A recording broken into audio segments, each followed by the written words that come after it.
A palestra aconteceu no auditório do Hospital Arnaldo Gavazza e contou com os profissionais da saúde. A constante exposição a altos ruídos podem gerar danos que vão além da perda auditiva e do zumbido. A poluição sonora é um dos fatores mais graves da atualidade. Para falar mais sobre o assunto, converso com o otorrinolaringologista Sérgio Lopes. Sérgio, há um dia de conscientização sobre o ruído? Sim, há 16 anos foi criado nos Estados Unidos o dia para conscientizar a população do mundo inteiro sobre a importância de a gente prestar atenção e proteger-nos do ruído. E o Brasil aderiu a essa campanha, então a gente está aqui fazendo mais uma campanha preventiva para orientar a população a respeito da importância do ruído sobre a saúde do ser humano. É que a gente tem também o ruído dentro do hospital, tá? Então, eu citei até hoje mais cedo numa palestra que eu proferi aqui, um trabalho de São Paulo dentro de uma UTI, que é um ambiente que o paciente tem que ter mais silêncio para recuperação, que a maioria das vezes ele está internado por um problema neurológico. Foi feito um trabalho dentro de UTI em São Paulo, a média dos decibéis na faixa de 65, 67 decibéis, tá? Onde é preconizado dentro de uma UTI que seja no máximo 35, 45 decibéis, né? Então isso atrapalha o quê? A recuperação do paciente. Isso pode, às vezes, aumentar até o tempo de internação do paciente. A exposição a sons altos podem causar insônia, aumento de pressão arterial, estresse, alteração no funcionamento do estômago, dores de cabeça crônica e até alterações hormonais. O ruído, ele está próximo da gente de várias vezes, de várias situações, no trabalho, em casa, no lazer, em diversas ocasiões. Então, várias consequências. A que a gente mais teme, a que tem consequências sociais mais claras, é a perda da audição. Agora, aliada à perda de audição e às vezes até antecedendo a perda, ou como consequência a perda, a gente tem o zumbido, tem alguns pacientes que têm tontura, tem pacientes que têm estresse, tem pacientes que têm distúrbios do sono por causa do ruído, irritabilidade, perda de concentração, baixo rendimento escolar nas crianças que estão expostas a ruído. E, além disso, até distúrbios psíquicos, neurológicos, digestivos.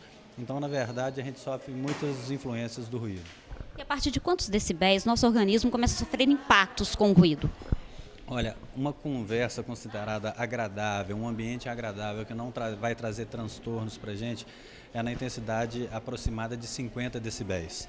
Mas, se a gente for ver em termos profissionais, um ruído de 80 decibéis, o trabalhador pode ficar exposto a ele no máximo 8 horas. E o impressionante é que cada 5 decibéis que a gente aumenta essa intensidade do ruído, a gente diminui pela metade o tempo de exposição. Então, se a gente passa para 85 decibéis, são só 4 horas. Se passa para 90, é 2 horas. Se são 95, 1 hora. 100 decibéis, meia hora. Então, na verdade, a gente é difícil quantificar isso na prática, mas só para te dar um exemplo.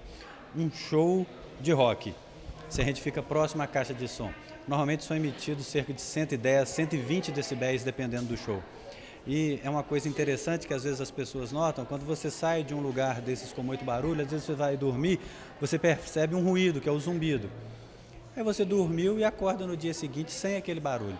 Mas por quê? Porque a exposição prolongada foi temporária, né? Agora, se a gente começa a repetir isso diariamente na atividade profissional, no trabalho, isso vai ter consequências definitivas e que, infelizmente, no ouvido humano, isso é irreversível. Para medir a intensidade do ruído, é utilizado o equipamento chamado decibilímetro. Segundo a Organização Mundial da Saúde, decibéis muito acima do tolerável ocupam atualmente o 3º lugar no ranking de problemas ambientais que mais afetam as pessoas no mundo, atrás apenas da poluição do ar e a da água.